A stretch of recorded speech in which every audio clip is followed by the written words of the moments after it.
বাংলা ব্যাকরণের জন্য খুবই গুরুত্বপূর্ণ এবং এটা বাংলা ব্যাকরণের পদের অষ্টম পদ। আজকের ভিডিওতে থাকছে যোজক অব্যয় পদ কী, এটা কত প্রকার এবং এটার উদাহরণ সহ ব্যাখ্যা এবং সাধারণ নিয়ম নিয়ে আমি আলোচনা করব। আশা করি সকলেই মনোযোগ দিয়ে শুনবেন, তাহলে আপনাদের বাংলা ব্যাকরণে একটা সুন্দরভাবে মাধুর্যভাবে আপনারা লেখালেখিতে বা ভাষা ব্যবহারে খুব সুন্দর বা সাধারণভাবে ব্যবহার করতে পারবেন। তাহলে আর আমি বেশি দেরি না করে চলে যাচ্ছি ভিডিওর মূল পর্বে। প্রথমে আমরা আলোচনা করি বা আমরা জেনে আসি যে যোজক অব্যয় পদ কী।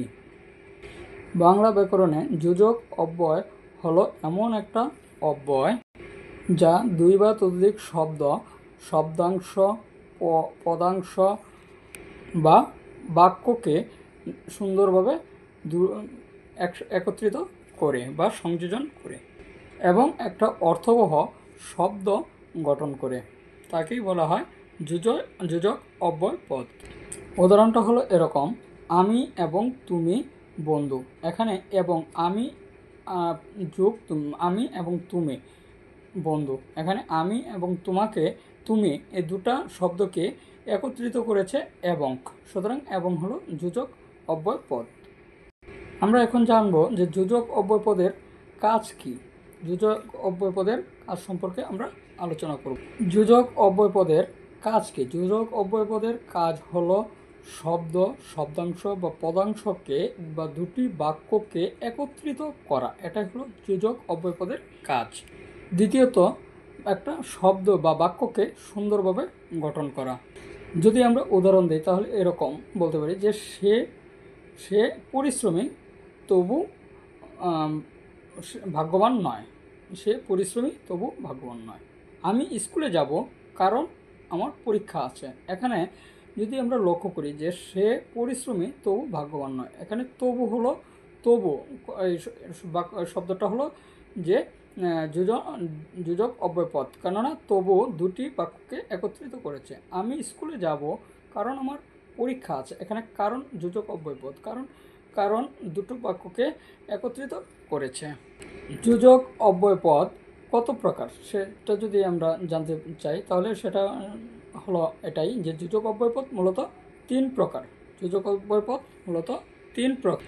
তাহলে এই 3 প্রকারের মধ্যে সর্বপ্রথম যা আসে সেটা হলো সমুচ্চয় অব্যয়। যে অব্যয় সমান দুটি বাক্যকে একত্রে সংযুক্ত করে তাকে সমুচ্চয় অব্যয় বলে।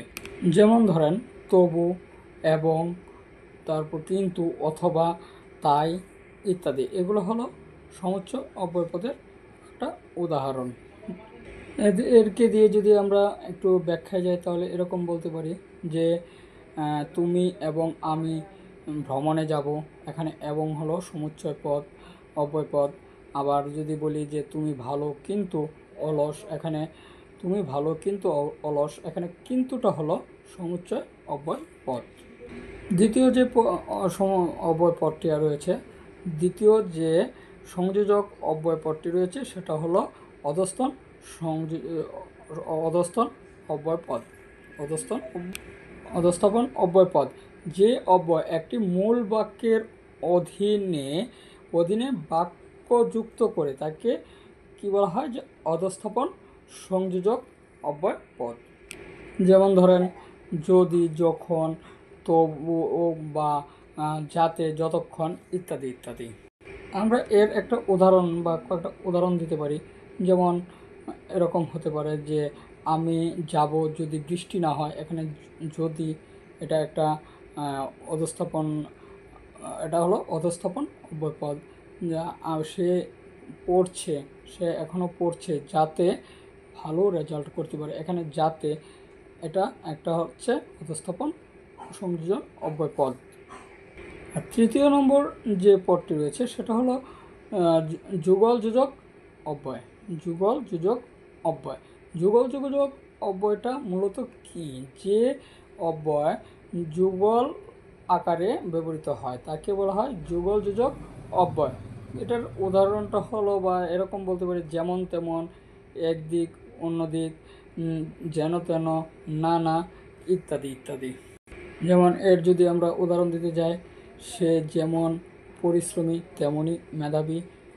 আবার এরকম বলতে পারি, না খাবে না পড়বে তেমনটি তো চলবে না, ইত্যাদি ইত্যাদি। এইগুলো হলো কি যোজক অব্যয়ের উদাহরণ।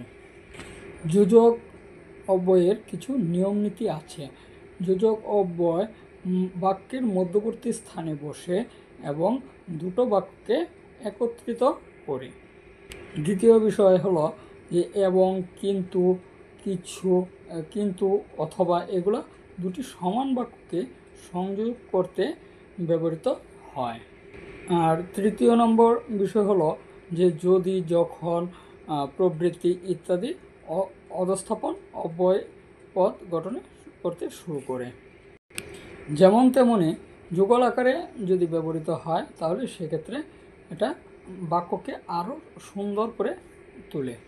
এর যদি আমি যদি কিছু উদাহরণ দেই, যেমন আমি যাব অথবা তুমি যাবে, বৃষ্টি হচ্ছে তবু সে বের হয়েছে, যখন সূর্য ওঠে তখন পাখিরা ডাকে, সে যেমন কাজ তেমনই ফল সে ভোগ করেছে। এইগুলো হলো যোজক অব্যয়পদের উদাহরণ।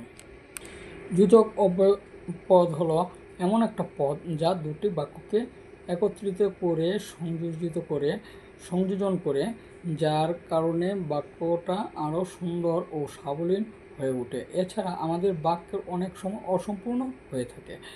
যাই হোক, তাই ব্যাকরণ শেখার সময় যোজক অব্যয়পদ সম্পর্কে ভালো ধারণা থাকলে আমরা সুন্দর সাবলীলভাবে ভাষা ব্যবহার করতে পারবো। এই ছিল আজকের পাঠ যোজক অব্যয় নিয়ে।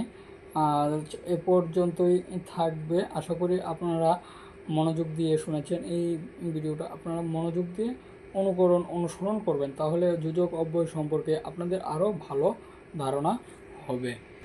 ভিডিওটি যদি ভালো থাকে তাহলে লাইক, শেয়ার, কমেন্ট করবেন এবং আমার চ্যানেলটি এসএস ডিজিটাল মার্কেটিং ইউটিউব চ্যানেলটি সাবস্ক্রাইব করতে ভুলবেন না। আশা করি সকলেই ভালো থাকবেন। ধন্যবাদ সকলকে। আবার দেখা হবে পরবর্তী আরেকটা নতুন পর্বে। ধন্যবাদ আবারও সবাইকে।